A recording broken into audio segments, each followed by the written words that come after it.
What's up, Gunpla modelers? This is Strider Prime, bringing you a new edition of Gundam Customs, and today I am going to build this. The 144 scale, high grade, Gundam Barbatos Lupus from the second season of Iron-Blooded Orphans that just started on October 3rd, I think it is. I could be wrong. Well, I'll just take the calendar a few seconds. No, excuse me, October 2nd. Sorry, October 2nd of this calendar year 2016. This is the new updated mobile suit, which could it be referred to it as maybe the seventh form of the Barbatos? Since remember the sixth form was a little taller and a little more bulkier. As you can see here, I think it retained the heels from the sixth form, but it added lighter armor, I guess, for more mobility. For those of you who haven't seen the last episode of IBO, spoiler alert, but I'm going to do it anyway. The main character had to purge his armor just so he can gain more speed during his last combat with the Grey's Eyes. So I can see here that it's new shoulder armors, which has the new Tekkadan logo right there. I see a different V-fin, little spikies here. I kind of like this little blue thing on top. And it has a red chin. Well, not a red chin, more like a beard. Pointy red beard. I see some more gold trim parts, or yellow trim parts around the legs. This picture doesn't do it justice. I mean, it's a great pose, but to get better look at it, you're going to see it right here. So you have the yellow trim parts to the side of the legs instead of the front. And I'm actually comparing it with my high-grade kit that's nearby. It has a better, like a weird skirt-type armor, which I think is a booster. So it gives it more mobility, more speed. I don't know if this has the ability to build the inner frame like the original Barbatos. But we'll see, that's enough. More posability in the hands, and now its hands is more... I kind of like the new look on the hands because now it has white fingers. Like, the parts of the fingers going up here is white and then black here, and then you have the white here. That looks really cool. I'm actually enjoying that part. And then, of course, on this page you have the customization of putting on weaponry, and also from the expansion pack. This kit retailed at 1,000 yen. I got this at Comic-Con at the Bluefin distribution, and the Bluefin distribution did not have the expansion pack for me to pick up. Fortunately, I have it right here. Thanks to the guys from Image Anime, they always seem to get some other, some kits as well ahead of time. So I went there and I picked this up. I wish I had the Hugo. The Hugo looks amazing. But soon, hopefully soon I'll get that maybe from Gundam Guy, from Gundam Planet when they receive their stock. And of course, the weaponry on this. Let's see here. We have these two cannon type weaponry that goes under the shoulder. Like under the forearm, excuse me, and it can be put on over the shoulder. If I remember seeing some detailed photographs, you have this railgun type weapon. Not digging that little clip thing on the top, but it is what it is. So instead of the massive mace that it has a weapon, now you have two smaller maces. I can't wait to, hopefully we'll see that in future episodes. I love this Buster Sword, and it's actually rightly named Buster Sword. I can either give it to him or give it to Hugo, which I can't wait to. Maybe I'll. You know what? Because I'm gonna. So you guys know, I'm gonna build this and this to complement that. So it's gonna be a 2-for-1 deal build here, just to make sure it looks good. And the reasons why is because I want to also paint these hands. So let's review the contents of this box and see what we got here.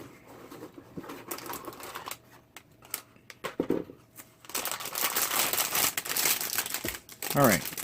Now, obviously, I should have mentioned this. You have a new weapon, a new sword type weaponry. Here's the parts. Few red parts, okay. I don't have to kill myself with painting with a lot of red, but I do see a sticker here that looks like it's covering some part with red, so I'll have to review that soon enough. I see some stickers for some other features, some of the blue, green. Where would that be? Oh, the green on the feet. All right, we'll cover that in a moment. So we have only three blue parts plus stickers that will cover others. You have all the yellow. You have the hands. Okay. All right, now we have the polycaps. All the white.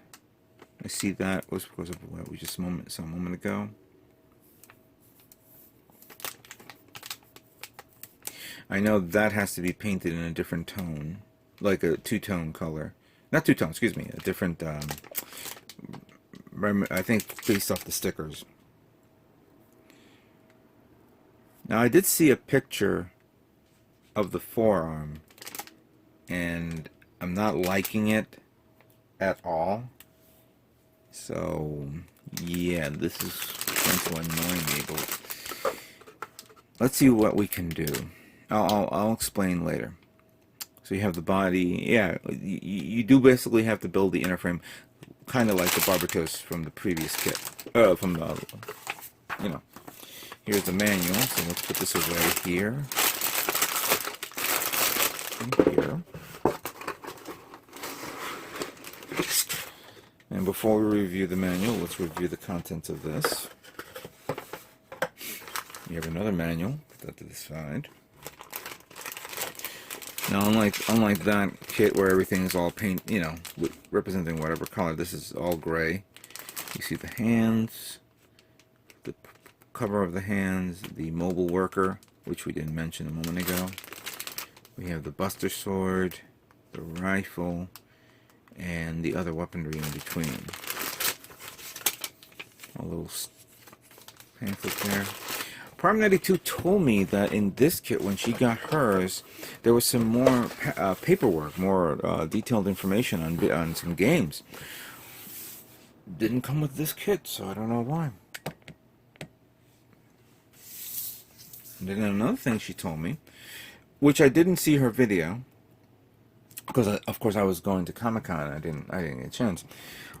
All the information is, you have it in Japanese, but you also have it in English. Somebody in Bandai must be thinking about us. Thank you, guys. Thank you. Well, I'll read that later on, of course.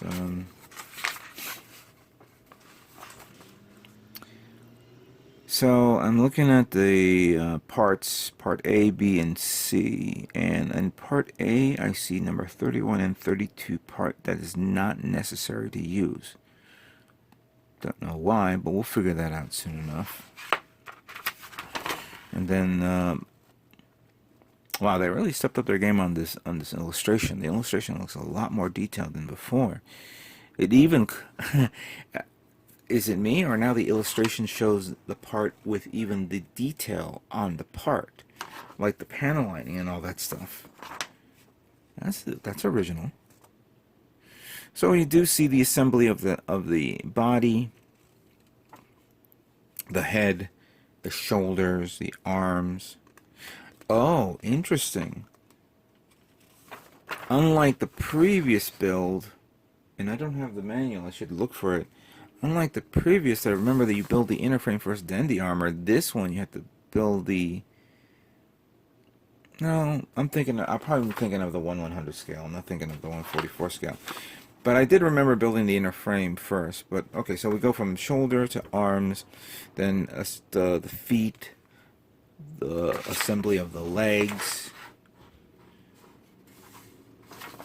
the assembly of the waist unit. Now we're in color with that, and then that binder thing, that, I guess, booster binder type thing. Oh, I see, that detailed blue goes right there. And then putting it together, the backpack. I wonder if the backpack is still dope. Yeah, it does. It looks the same as always. I've never been a big fan of these unusual umbilicals that stick out so you can hold it and bend. I don't know. I really don't know. I don't know what's the purpose of it, but fine.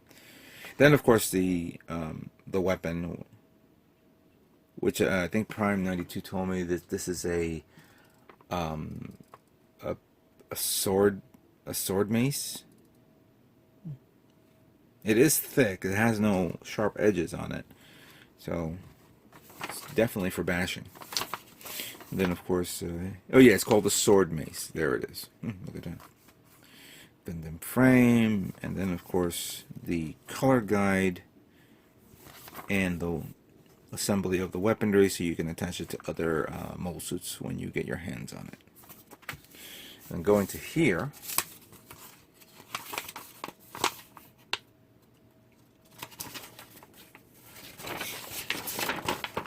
yeah, this too is in English. I wonder if all the other kits will come out in English as well. The assembly of the maces, okay, so we have twin maces, 200mm caliber guns in the forearms, some joint parts, I guess, to connect to these, expressive hands to express yourself.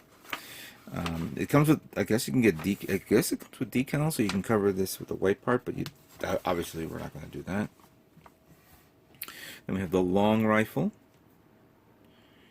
and then we have the Buster Sword, and then we have the Tekkadan Mobile Worker. And then how to, where it would go on your kits. Excellent. Very, very nice. Oh, I should mention, I love the box art. The box art is a great step. This little pattern here, and it's a little darker, pretty much sells the appeal of this kit. I mean, I think the last time I thought a box art looked well, technically, the last box art I remember that I thought looked good was the models from Reconguistion in G. But this takes over that. I love this box art, and I can't wait to see all the other box arts.